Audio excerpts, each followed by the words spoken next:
this is all going on. What can we do? How can we Anything help? you need, we're all over it. I assume you have an attorney. Yes, Sean hired Justin. And he thinks the case is flimsy too. I mean, all they have is the button, so.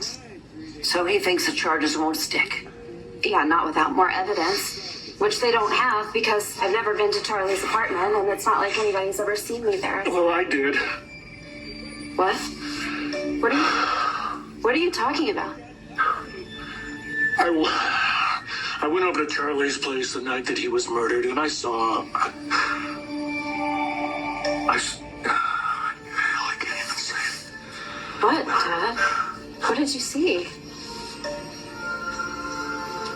I saw you shoot Charlie. So I'm moving to South Africa today. Look, Sierra, I love Theo. I do, and I know you guys are close, but I don't think you should do this. Why? Because of Ben? Like, you know, I spent time with him while you were missing. And look, I'm sorry, but look, I thought you were gone. I thought it was over, and so did everybody else. But Ben didn't. Like, he was dedicated and he was determined. Yes, I know, Sean. I've heard all of this from you before. What a good man Ben is, and how he never gave up on me, and how he's changed for the better. That's the only reason why I let Marlena hypnotize me in the first place. I know that they didn't turn out well. No, it was an absolute disaster, Sean.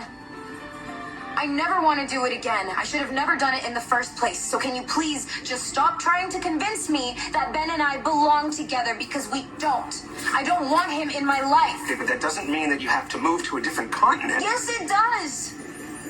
I keep trying to tell Ben over and over again to leave me alone, and he just doesn't listen. Sean, I don't feel safe around him. So I need to go somewhere where he can't just come after me whenever he wants. Look, Sierra, I think that... I've made up my mind. I'm leaving today. Nothing and no one can change my mind. They're leaving for South Africa today. I tried to get Theo to convince Sierra to stay in Salem, and he won't do it. They're headed to the airport as soon as Sierra's released from the hospital. Oh my God, Ben, I'm so sorry. Well, now I have to do something because I have to stop this. How? Look, it's the only option I have. It's a bit extreme, but it's the only one I came up with. What is it, or do I not want to know? You need to know, because you're going to help me, Claire. Every time I think about how scared Claire must have been when she was alone with Charlie, and what that evil son of a bitch could have done to her, just makes my blood boil. I can easily imagine having blown him away myself. Really?